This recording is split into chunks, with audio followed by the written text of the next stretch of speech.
Your Excellency the President, Honorable Ranil Wickremesinghe, Your Excellency Dr. Jaishankar, Minister of External Affairs of India, friends from the media. As you all know, it has been a great pleasure for us to welcome Dr. Jaishankar, Minister of External Affairs of India, and an official visit to Sri Lanka since yesterday. Dr. Jaishankar is no stranger to Sri Lanka. He was posted as a young diplomat in Colombo from 1988 to 1990, and most recently visited Sri Lanka last year in his capacity as the Minister of External Affairs when Sri Lanka hosted BIMSTEC ministerial meeting. During the current visit, Dr. Jaishankar and I have had the opportunity yesterday to hold bilateral discussion on a broad range of matters. This morning, Dr. Jaishankar called on His Excellency President Ranil Wickremesinghe the most serious economic crisis we have ever experienced. It is no exaggeration to say that it was for the most part due to the enormous support amounting to $4 billion worth of credit line provided by India for the import of essential goods as well as other in-kind humanitarian assistance that we were able to regain some measure of economic and financial stability. For this, on behalf of the President Ranil Wickremesinghe and the government and the people of Sri Lanka, I convey our profound gratitude to Prime Minister Narendra Modi, the Indian government, to you, Dr. Jaishankar, and the people of India. It is against this background that Dr. Jaishankar visits take place at this crucial moment. We are all aware that Sri Lanka is at a decisive moment in discussion with the IMF. In order to place our economy on path of IMF-assisted recovery, we needed the timely assurances from our creditors. Once again, India has extended its hand in support of the first country to officially back our debt restructuring program by conveying financial assurances to the International Monetary Fund. Dr. Jaishankar, we are profoundly grateful to India for once again demonstrating your confidence in and solidarity with Sri Lanka. On the areas of bilateral cooperation, a number of important initiatives were concluded in the presence of His Excellency here at the Presidential Secretariat this morning. This includes signing off an MOU on Indian grant assistance for implementation of high-impact community development projects, which mainly focuses on socio-economic development infrastructure in education, health, and community development sectors. Minister Jaishankar also participated in 3 virtual inauguration ceremonies. One was to hand over the Kandyan Dancing Academy under the Sri Dalada Maligawa Heritage Project. The second was to hand over 24 houses each in Anuradhapura and Badulla district under the Model Housing Village project.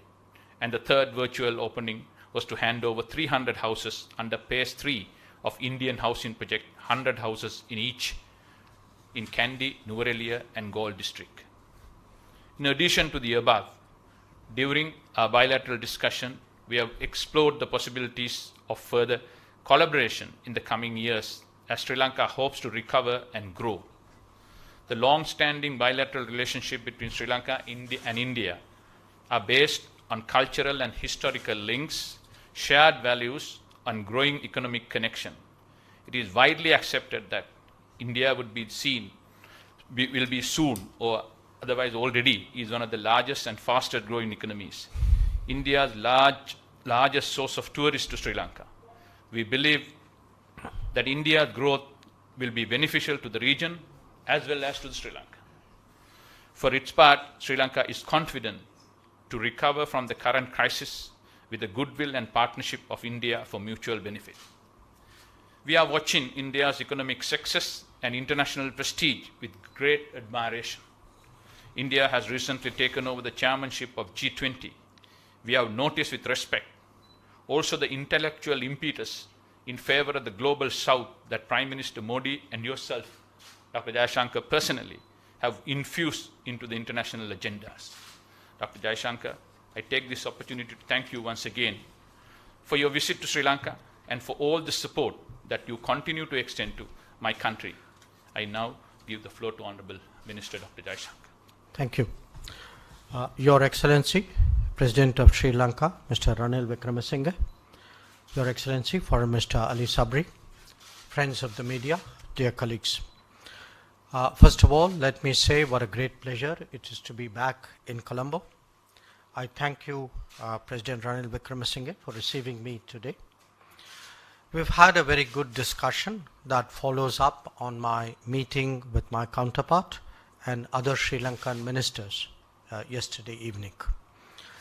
My primary purpose of coming to Colombo at this time is to express India's solidarity with Sri Lanka during these difficult moments.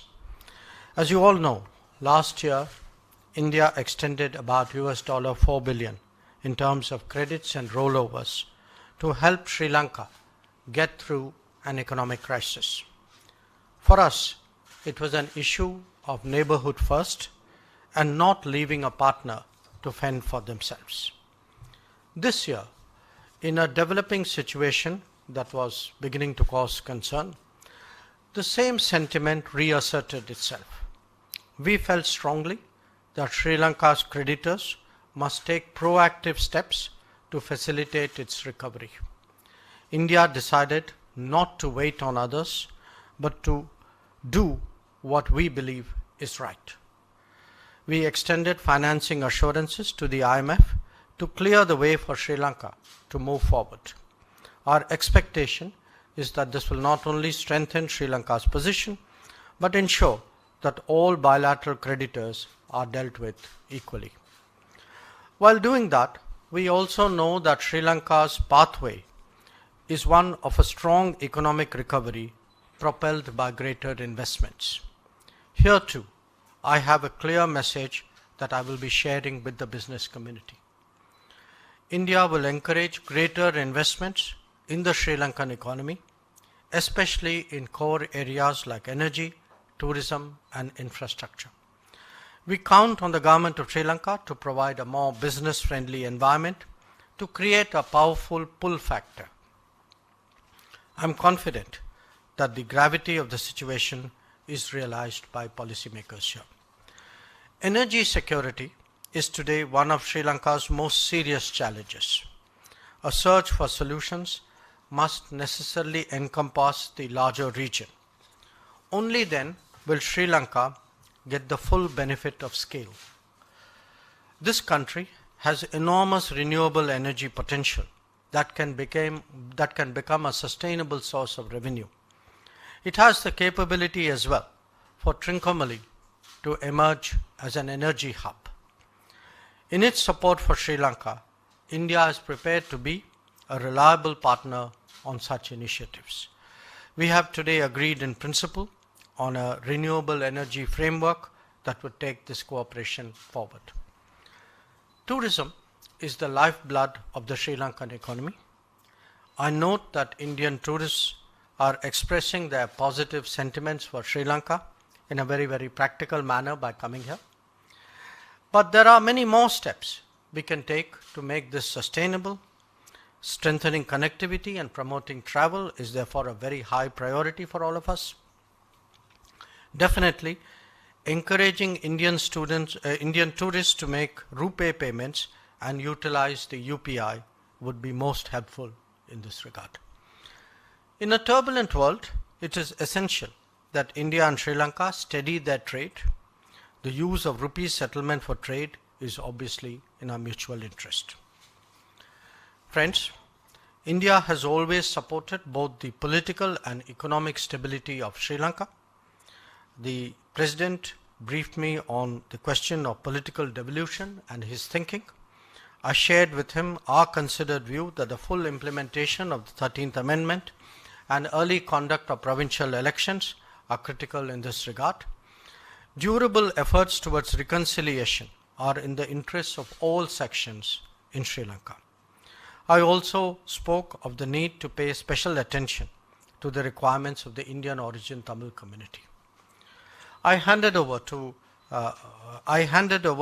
Prime Minister Narendra Modi's invitation to President Ranil Wickremesinghe to visit India at an early date to discuss how our partnership can facilitate Sri Lanka's strong recovery.